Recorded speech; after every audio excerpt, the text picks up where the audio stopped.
കേന്ദ്രത്തിന്റെ കൊള്ളരുതായ്മകൾക്കെതിരെ ഈ അടുത്ത കാലത്തായി വിരൽ ചൂണ്ടുന്നവരിൽ മുന്നിൽ നിൽക്കുന്നത് പ്രിയങ്ക ഗാന്ധിയാണ്.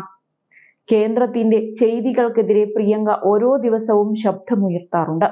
ഇപ്പോഴിതാ പരീക്ഷാ ഫോമുകൾക്ക് GST ചുമത്തിയ കേന്ദ്രത്തിന്റെ നടപടിയിൽ രൂക്ഷ വിമർശനവുമായി പ്രിയങ്ക ഗാന്ധി എത്തിയിരിക്കുകയാണ്.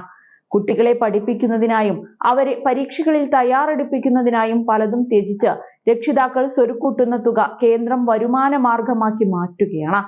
യുവാക്കൾക്ക് ജോലി നൽകാൻ BJPക്ക് കഴിയില്ല. പക്ഷേ പരീക്ഷാ ഫോമുകളിൽ 18% GST ചുമത്തുന്നത് അവരുടെ മുറിവിൽ ഉപ്പ് പുരട്ടുന്നതിന് സമാനമാണ്. അഗ്നിവീർ ഉൾപ്പെടെ എല്ലാ സർക്കാർ ജോലി ഫോമുകളിലും GST ഈടാക്കുന്നുണ്ട് എന്നാണ് പ്രിയങ്ക ഗാന്ധി എക്സിൽ കുറിച്ചത്. സുൽത്താൻപൂരിലെ Kalyan Singh super speciality cancer ഇൻസ്റ്റിറ്റ്യൂട്ടിൽ 18% GST ഈടാക്കുന്ന ഒരു ഫോം സഹിതമാണ് പ്രിയങ്ക സാമൂഹ്യ മാധ്യമത്തിൽ പങ്കുവച്ചത്.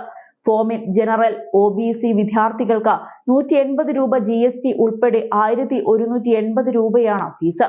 SC/ST വിദ്യാർത്ഥികൾക്ക് 180 രൂപ GST അടക്കം 708 രൂപ ഫീസും ഈടാക്കുന്നതായി കാണിക്കുന്നുണ്ട്. ഫോം പൂരിപ്പിച്ച ശേഷം സർക്കാരിന്റെ അനാസ്ഥ കാരണമോ അല്ലാതെയോ പരീക്ഷാ പേപ്പർ ചോർന്നാൽ യുവാക്കൾക്ക് സാമ്പത്തിക നഷ്ടം ഉണ്ടാകുമെന്നും പ്രിയങ്ക വ്യക്തമാക്കിയിട്ടുണ്ട്. അതേസമയം നിരവധി വിദ്യാർത്ഥികളാണ് പ്രിയങ്ക ഗാന്ധിയുടെ പോസ്റ്റിന് താഴെ കമന്റുകളുമായി എത്തിയത്.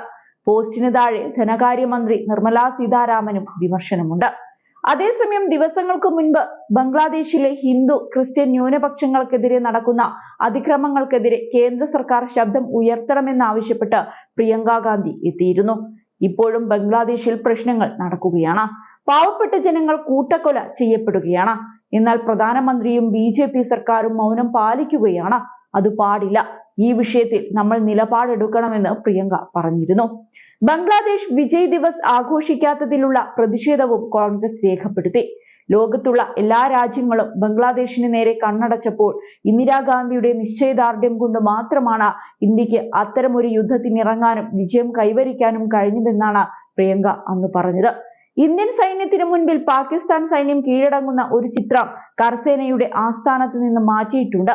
ആ ചിത്രം അവിടെ പുനഃസ്ഥാപിക്കണമെന്നും പ്രിയങ്ക കേന്ദ്രത്തോട് ആവശ്യപ്പെട്ടിരുന്നു. അതേസമയം പലസ്തീൻ എന്നെഴുതിയ ബാഗുമായാണ് പ്രിയങ്ക ഗാന്ധി പ്രതിഷേധത്തിൽ വന്നത്.